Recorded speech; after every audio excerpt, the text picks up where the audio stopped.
Alright guys, I wanted to show y'all one of the common modifications on these Xterras. This one happens to be a 2003 that I'm working on. And the modification is the knock sensor relocation. And the reason for that is this is the upper intake, and then way down there is the lower intake. Well, below the lower intake is the knock sensor. So if you have problems with the knock sensor, you have to remove all that to get the knock sensor out. Now the reason why I'm making this video, there's plenty other videos out there, but none of them seem to show the easiest way to do this. I did this in no time, literally. You can there's no reason to take the other knock sensor off unless you just want to. You can just leave it there. A lot of people are cutting into this wire over here. Let me get in there and show you. See this wire loom here? Follow it, and then it comes into this small wire loom right here. Okay, and that goes down to the knock sensor. This wire here. So a lot of people are cutting this and then relocating it up to here. And splicing into the wiring harness right here by just cutting that off. And that's one way to do it. But the way I did it, and I feel like it's the easiest and looks most professional, once I turn this wire loom around like that, it looks like factory wiring. So what I did is I took this connector pin right here. If you're looking at your valve cover, you got 4 on top. It's this connector on the right, first one. And what you do is you see right there the 2 missing pins. I took those out, and that's these 2 wires right here. And it's the white and kind of like a gray. So a white and a gray, and it's the 2 bottom wires on the bottom side right. See, your clip sits just like that. It's the 2 bottom right side wires. So I took those out and I spliced in my own wire here.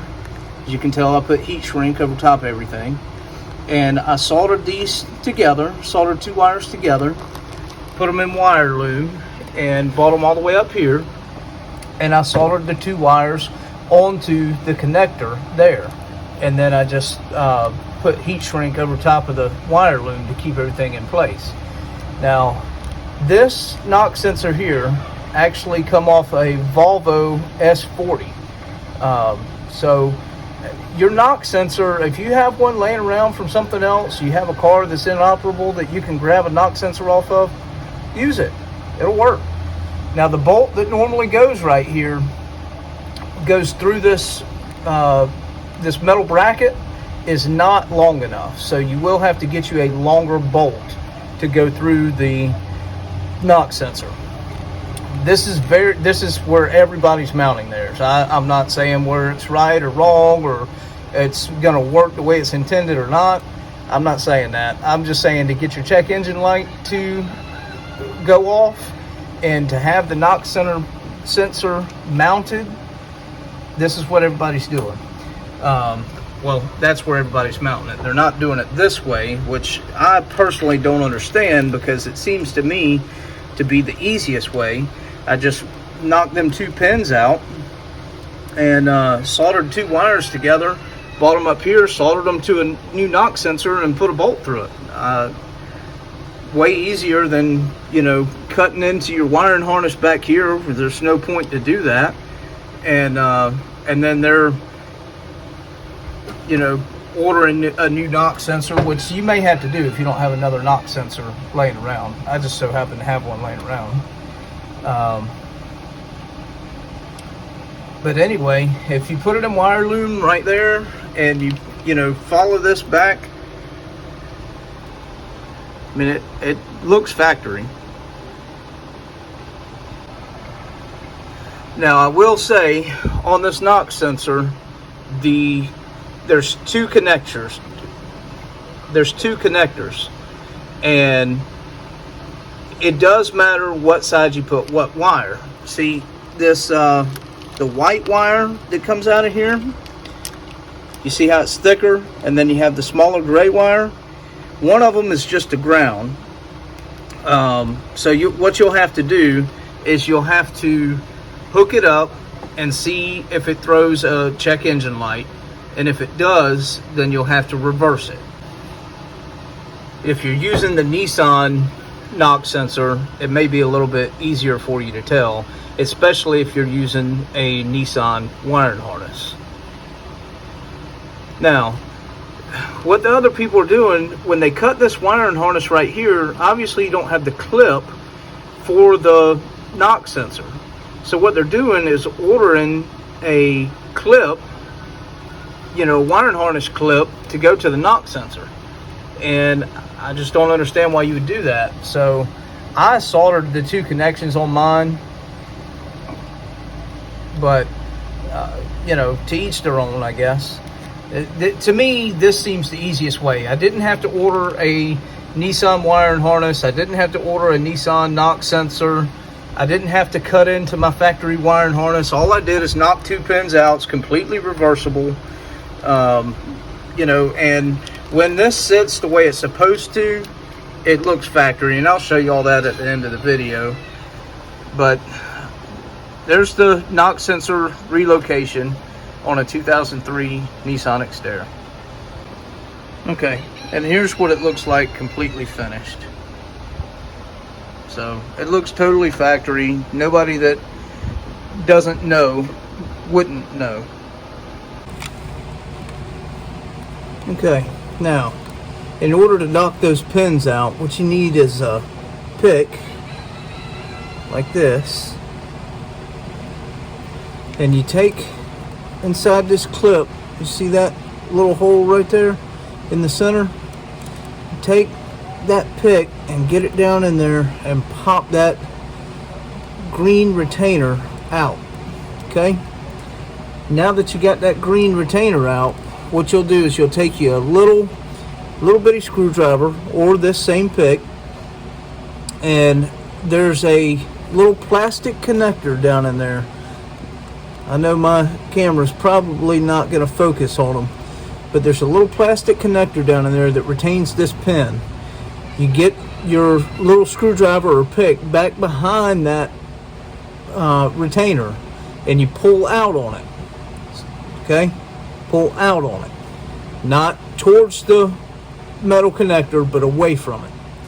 Once you do that, then you'll be able to pull the wire out from underneath the connector, like I did these two here.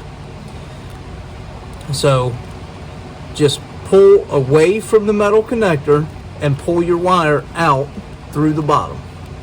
Okay, and that's how you get your the two pins out. You can see how these two pins here are missing. Okay, so I've already taken these two pins out, and what I did, as I said earlier, is I soldered one wire to each side.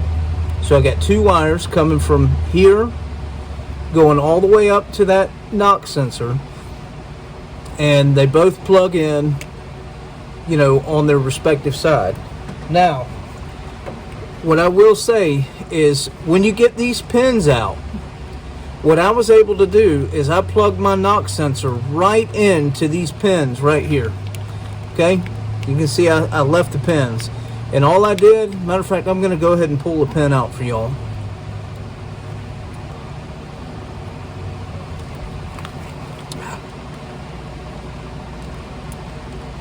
Okay, I got that pried out. That's this wire, and see, that's how easy it comes out. Now, what I did to solder these is I just put some solder right here, and I pre-tinned my wires, and then I soldered the wire right to the side of this. That way, if I ever want to undo this, I just take the solder off of it and plug this pin right back into the connector. Now, the other trick I did is while I had these two pins off, before I soldered anything to them, I slid these pins onto the connector of the knock sensor. And so I put both of them on there, and I went and I cranked up the car. The first time I did that, it threw all kinds of knock sensor codes, every knock sensor code you could get, which really is only 2 of them. But it threw both of them, and it threw them, you know, they were pending, confirmed, engine codes. So it seemed like a lot of codes, but they were all the same. Anyway, all I did then is I reversed the 2 wires. So I took this off of the left pin and put it onto the right pin, and vice versa with the other wire I had out. And then it threw absolutely no codes. So I let it run for a while. I revved it up just to make sure it would work, because like I said, the knock sensor I used was off of Volvo S40, and I wanted to make sure it would work. But the way the knock sensors work, as long as you have the wiring correct, you can use whatever knock sensor you want to. So that's how I did it. And then after that is when I soldered these wires, because I knew I had the orientation correct. And this is all you do right here. If you ever want to reverse this, instead of hacking up your wiring harness, if you ever want to reverse it, all you do is take this pin and you push it right back up in there, just like that. You hear it click, now it's back in there. So it's 100% reversible if you do it this way, versus hacking up your wiring harness, cutting into it, ordering a new wiring harness, you know, ordering a new knock sensor, having to make sure you get the right one, which this one might be more expensive than other ones. You don't have to worry about all that stuff. So this, to me, is the way to do it. I don't know why everybody's not doing it this way, but to each their own. I'm sure everybody has their own opinions and their own reasons for things, but this is the easiest way to do it. This is the quickest way to do it, and that's it. Okay, this is not a knock sensor, but inside a knock sensor it's going to look just like this. So if you take those 2 wires that I showed you to pop out and you slide those connector pins over these pins here, then that's how you'll test it. So all you do is slide those female pins over these male pins, and if you throw codes, then you need to reverse the polarity. So reverse the 2 wires. Take the one off the left, put it on the right, vice versa. And then you should throw no codes after that. If you don't, then you know you're ready to solder your wires together. And when I say solder your wires together, I mean solder your wires, you know, the white one to what you're going to use for the white wire, the extension of the white wire. Solder your gray wire to the one you're going to use for the extension for the gray wire. You know, solder them to these wires down here. Solder one to the white, one to the gray, and then up here you'll solder one to the left and one to the right, whichever you see. What I did is I put a little white mark there, so you know that this side was the white wire. So I soldered the white wire to this pin, and I soldered the gray wire to the pin on the other side.